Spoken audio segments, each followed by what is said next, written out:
बिस्मिल्लाहिर्रहमानिर्रहीम। मैं हूँ ख्वाजा ए मतीन। आज हमारे साथ जो विलाग में हैं वो जानी पहचानी शख्सियत हैं, सीनियर सहाफ़ी और social media activist Abad Andleeb.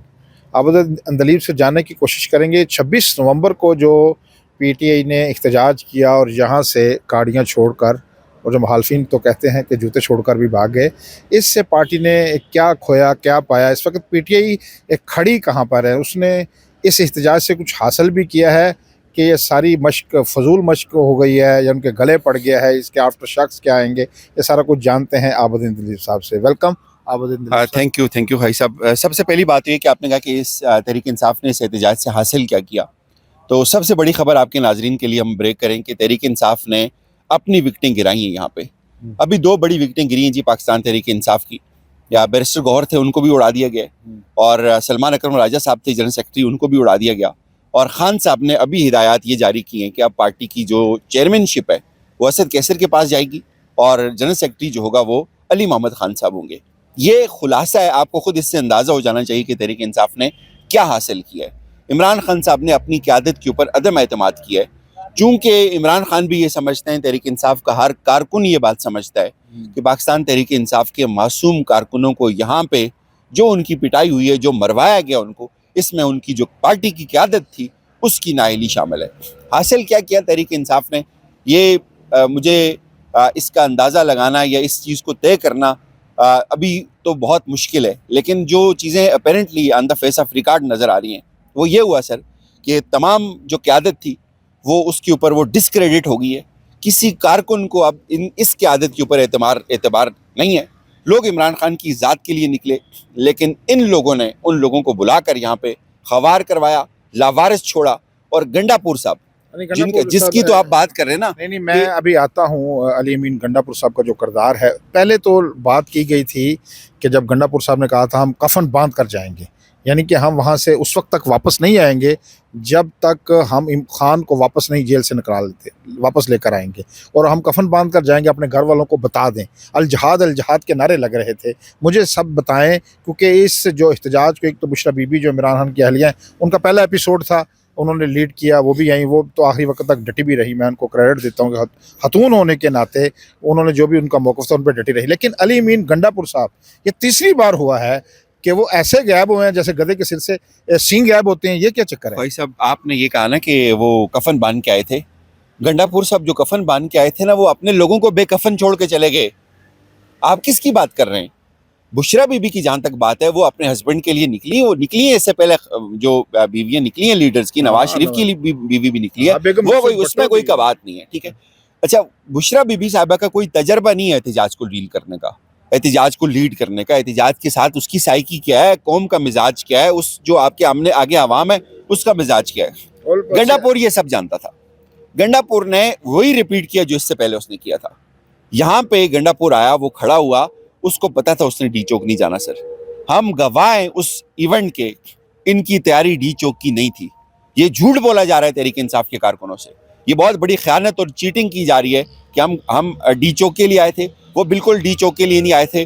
उनका 7th एवेन्यू के ऊपर जो जनरेटर था उसका पेट्रोल ख़त्म हो गया था, उनका साउंड सिस्टम ख़राब हो गया था, उनके अपने मेन कंटेनर की लाइट्स तक ऑफ हो गई थी। और फिर जो हुआ, जो कारकुनों के साथ हुआ, वो बहुत अफसोसनाक था। लेकिन जहाँ तक आप गंडापुर की बात कर रहे हैं, गंडापुर सर एक कंप्रोमाइज आदमी है। इक़्तिदार की अपनी मजबूरियाँ होती हैं।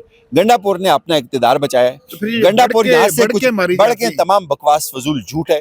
कारकुनों को इन्होंने बेवकूफ़ बनाया है। और हमेशा यही होता है कि एक तहरीक को ईंधन चाहिए होता है और वो मासूम लोग बनते हैं, और आज उनके वारिस वुरसा उनको ढूंढ रहे हैं। फिर इससे जो आपकी गुफ्तगू से ये साबित हुआ कि कारकुनों को इस झांसे में, यानी कि गुमराह करके, अगर सख्त लफ्ज़ बोला जाए, गुमराह करके लाया गया कि आप बिल्कुल तैयारी करें, आप कफन बांध लें, आप आएँ। लेकिन जब कारकुन यहाँ पहुँच गए, जितने भी तादाद में, कम तादाद में पहुँचे, उस तादाद में नहीं पहुँचे जैसे एक्सेप्ट किया जा रहा था कि बहुत ज़्यादा लोग पहुँचे, लाखों की तादाद में तो लोग नहीं आए।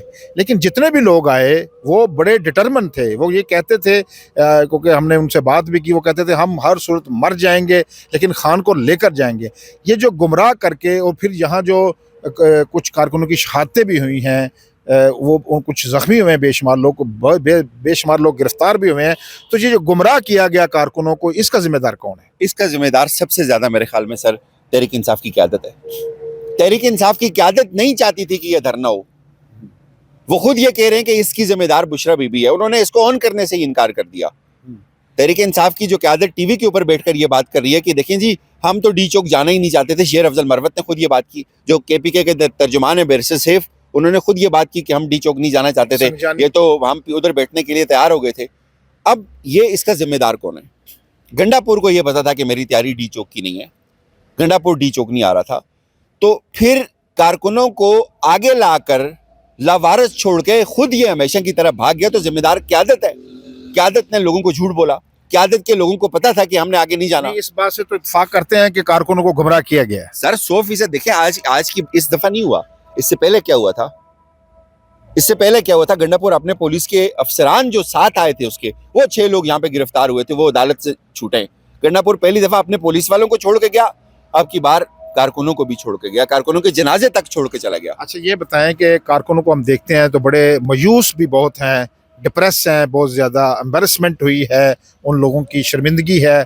ये मुझे बताएं, ये सारी चीज़ें अब जो पार्टी का कारकुन है वो क्या फील क्या करता है, उसके जो इत्मीनान को शेक हुआ है, कॉन्फिडेंस जो उनका कि हम बिल्कुल खड़े हैं खान के साथ लेकर आएंगे। इस जो सारे एपिसोड से जो मैं ये समझा हूँ, जो कारकुनों से गुफ्तगू है, कारकुन तो बिल्कुल मायूस है। क्या आने वाले दिनों में अगर कॉल दी जाती है तो कारकुन तो मेरे ख्याल में जिस तरह उन्होंने बेयारों मददगार छोड़ के वो गाड़ियां यहाँ छोड़ के चले गए, 250 गाड़ी जो फाकी हुकूमत है इन्होंने कब्जे में ले ली है, सारी इनके पास चीज़ें हैं, तो इस तरह तो फिर आइंदा से कोई कॉल दी, कोई इनकी बात पर इतबार करेगा आइंदा? सर ये जब लास्ट टाइम ये सब हुआ ना, तो उस वक्त भी हमें ये खदशा था कि लोग नहीं निकलेंगे इनके लिए, इनके पीछे नहीं आएंगे, क्योंकि लोगों को इनके ऊपर एतबार नहीं है।